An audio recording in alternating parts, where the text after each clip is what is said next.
Hello बच्चों, आपका स्वागत है हमारे चैनल स्टडी विद प्रेम में। और आज के इस वीडियो में हम कक्षा 9 इतिहास के अध्याय नंबर 4 जिसका नाम है वन्य समाज एवं उपनिवेशवाद, और इस वीडियो में इसके सारे इंपॉर्टेंट ऑब्जेक्टिव क्वेश्चन को देखने वाले हैं।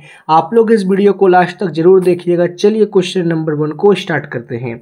तो यहाँ पर क्वेश्चन नंबर 1 है। क्वेश्चन नंबर 1 को पहले पढ़िए। भारत में अंग्रेजों ने जंगल पर नियंत्रण क्यों करना शुरू किया? तो जो भारत में अंग्रेज आए थे उन्होंने जंगल पर नियंत्रण करना क्यों शुरू किया? तो इसका आंसर हो जाएगा अंग्रेजों और रेलवे के लिए लकड़ी की आवश्यकता थी।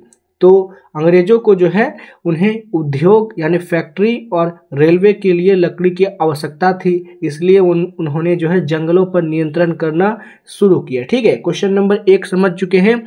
फिर है क्वेश्चन नंबर 2 नंबर प्रश्न है, भारत में वैज्ञानिक वानिकी की शुरुआत कब हुआ? तो भारत में वैज्ञानिक वानिकी का शुरुआत कब होता है? तो ये होता है आपका कितना 1865 में। कब होता है? 1865 में ये शुरुआत हो जाता है। ठीक है, फिर है क्वेश्चन नंबर 3। क्वेश्चन नंबर 3 का प्रश्न है, भारत में पहला भारतीय वन अधिनियम कब बना? तो भारत में पहला भारतीय वन अधिनियम कब बनता है? तो 1865 में बनता है। कब बनता है? 1865 में। इसलिए क्वेश्चन नंबर 3 का सही उत्तर होगा ऑप्शन नंबर 1। फिर है क्वेश्चन नंबर 4। क्वेश्चन नंबर 4 का प्रश्न है, 1878 के वन अधिनियम के तहत जंगलों को कितने वर्गों में बांटा गया है? तो जो 1878 का वन अधिनियम था ना, उसके अनुसार जो है जंगलों को कितने वर्गों में बांटा गया है? तो जंगलों को बांटा गया है 3 वर्गों में। कितने वर्गों में? तो 3 वर्गों में। ठीक है, क्लियर है। फिर आगे है क्वेश्चन नंबर 5।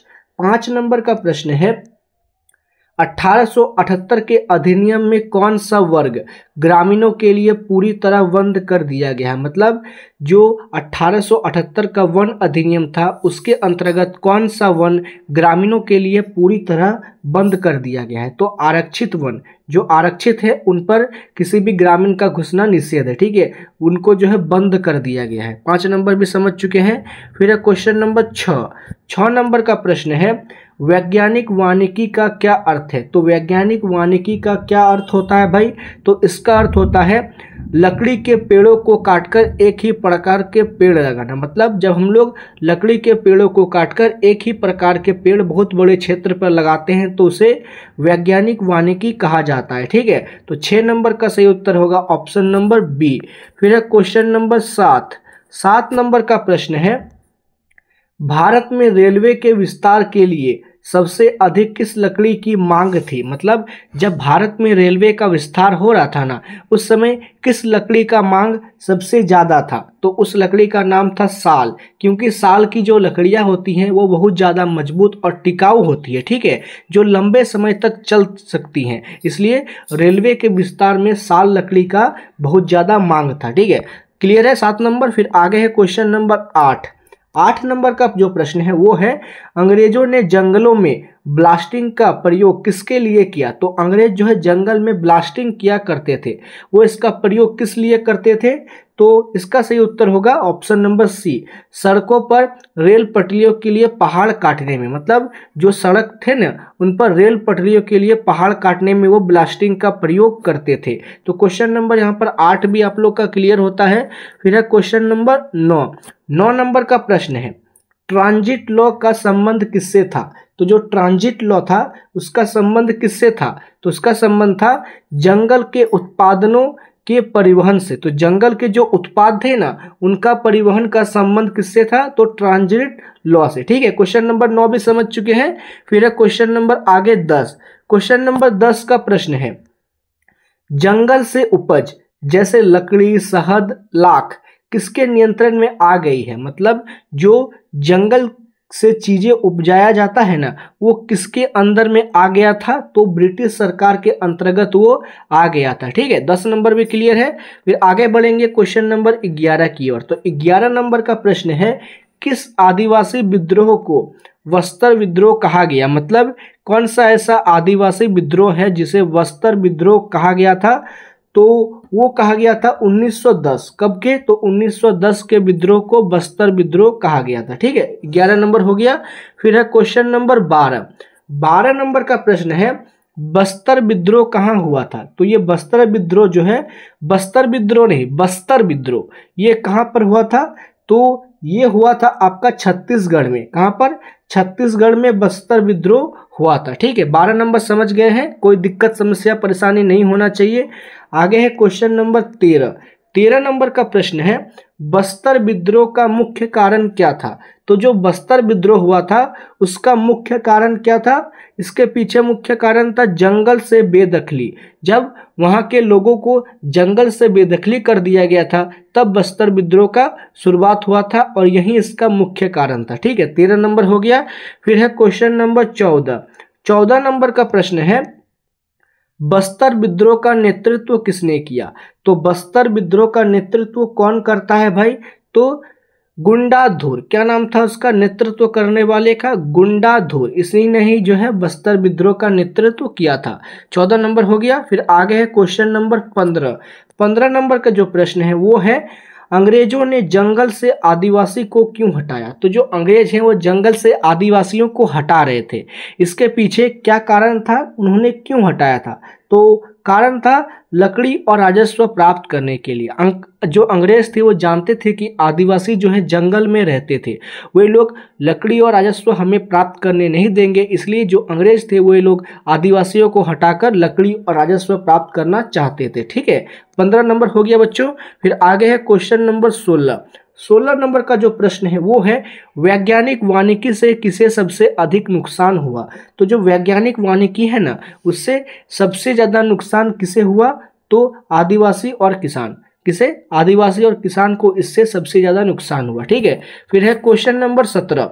17 नंबर का प्रश्न है, शिफ्टिंग कल्टीवेशन। क्या नाम है? शिफ्टिंग कल्टीवेशन का क्या अर्थ है?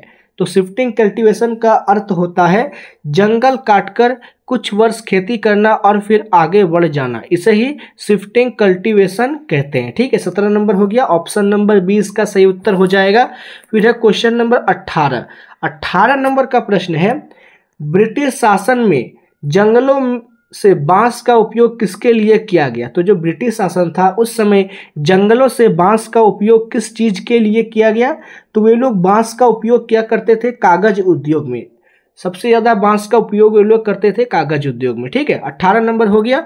फिर है क्वेश्चन नंबर 19। 19 नंबर का प्रश्न है, जंगल उत्पादों की देखरेख के लिए किस विभाग का स्थापना किया गया? तो जो जंगल उत्पाद थे उनकी देखरेख के लिए किस विभाग का स्थापना किया गया था? तो वन विभाग का। कौन से विभाग का? तो वन विभाग का इसके लिए स्थापना हुआ था। फिर आगे क्वेश्चन नंबर 20। 20 नंबर का प्रश्न है, फॉरेस्ट गार्ड की नियुक्ति का उद्देश्य क्या था? तो जो फॉरेस्ट गार्ड थे उनकी नियुक्ति का उद्देश्य क्या था भाई? तो गांव वाले की मदद करना। जो फॉरेस्ट गार्ड होता है वो गांव वालों का मदद करता है और यही उसका मुख्य उद्देश्य भी था। ठीक है, 20 नंबर हो गया। फिर आगे है क्वेश्चन नंबर 21।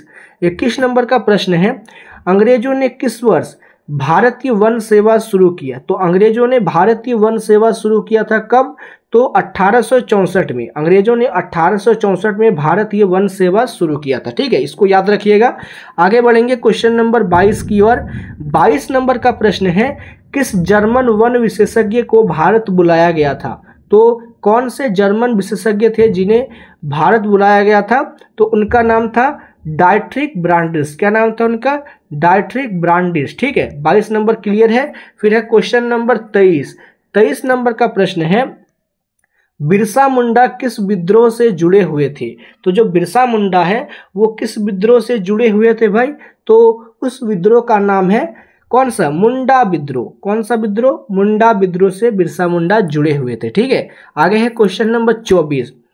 24 नंबर प्रश्न है, दंडकारण्य किस क्षेत्र का दूसरा नाम है? तो जो दंडकारण्य है वो किस क्षेत्र का दूसरा नाम है? तो छत्तीसगढ़ बस्तर। ठीक है, 24 नंबर समझ चुके हैं, क्लियर है। आगे है क्वेश्चन नंबर 25। 25 नंबर का प्रश्न है, अंग्रेजों ने जंगलों को बंद करने पर ग्रामीणों का कौन सा रास्ता अपनाया? जब मतलब अंग्रेजों ने जंगलों को बंद कर दिया तब ग्रामीणों ने कौन सा रास्ता अपनाया? तो इसका सही उत्तर हो जाएगा चोरी छिपे जंगल से उपज लेने का। मतलब वे लोग चोरी छिपे जंगल में घुसते थे और जंगलों का उपज लेते थे। ठीक है, 25 नंबर हो गया। फिर है क्वेश्चन नंबर 26। 26 नंबर का प्रश्न है, जंगल की भूमि को सरकार ने किस रूप में माना? तो जो जंगल का भूमि था उसे सरकार ने किस रूप में माना था? तो राज्य की संपत्ति। जंगल का भूमि को सरकार राज्य की संपत्ति के रूप में मानता है। ठीक है, 26 नंबर हो गया। फिर आगे है क्वेश्चन नंबर 27। 27 नंबर का प्रश्न है, अंग्रेजों ने किस कानून से भारत वालों पर जुर्माना लगाया? मतलब जो अंग्रेज थे उन्होंने कौन से कानून पर गांव वालों पर जुर्माना लगाया था? तो उस कानून का नाम था इंडियन फॉरेस्ट एक्ट। कौन सा एक्ट था? Indian forest act. ठीक है, इसी कानून के तहत जो है अंग्रेज गांव वालों पर जुर्माना लगाते थे। ठीक है, 27 नंबर हो गया। फिर क्वेश्चन नंबर 28। 28 नंबर का प्रश्न है, बस्तर विद्रोह किस वर्ष दबा दिया गया? तो बस्तर का जो विद्रोह था उसे किस वर्ष दबा दिया गया था? तो 1910 में। 1910 में बस्तर विद्रोह हुआ था और उसे उसी वर्ष दबा दिया गया। ठीक है, 1910 में ही। 28 नंबर का सही उत्तर हो जाएगा ऑप्शन नंबर ए। फिर आगे है क्वेश्चन नंबर 29। 29 नंबर का प्रश्न है, वन्य समाज और उपनिवेशवाद अध्याय का मुख्य विषय क्या है? तो जो वन्य समाज और उपनिवेशवाद है उसका मुख्य विषय क्या होता है बच्चों? ये होता है जंगल और आदिवासी जीवन पर उपनिवेशवाद का परिणाम। और ये जो चैप्टर है इसका भी नाम क्या है? वन्य समाज और उपनिवेशवाद। इसका भी मुख्य विषय यही होता है, जब जंगल और आदिवासी जीवन पर उपनिवेशवाद अर्थात अंग्रेज का प्रभाव होता है उसे ही जंगल वन्य समाज पर उपनिवेशवाद कहा जाता है। ठीक है, 29 नंबर आप लोग समझ चुके हैं। तो लास्ट क्वेश्चन है क्वेश्चन नंबर 30। 30 नंबर का प्रश्न है, अंग्रेजों की वन नीति का सबसे बड़ा उद्देश्य क्या था? तो जो अंग्रेज थे उनकी वन नीति का सबसे बड़ा उद्देश्य क्या था? तो प्राकृतिक संसाधनों का दोहन। क्या मुझे आप लोग एक बात बताइए, क्या अंग्रेज भारत का भला करने आए थे? तो ऐसा तो बात नहीं है, वो लोग भारत को लूटने आए थे। तो ये लोग वन का क्या करेंगे? वे लोग वन को भी लूटेंगे, इसलिए वे लोग प्राकृतिक संसाधनों का दोहन करने के लिए वन नीति वो लोग बनाते थे और लोगों को वनों में जाने के लिए रोकते थे। तो यहाँ पर 30 नंबर जो है इसका सही उत्तर होगा ऑप्शन नंबर बी। और इसी के साथ हमने इस चैप्टर के जितने भी सारे इंपॉर्टेंट ऑब्जेक्टिव क्वेश्चन थे उन सभी को देख लिया है, समझ लिया है। अगर आपको वीडियो पसंद आए तो आप इस वीडियो को लाइक कीजिए, हमारे चैनल को सब्सक्राइब कीजिए। मिलते हैं आपके साथ किसी नेक्स्ट वीडियो में। जय हिंद, जय भारत।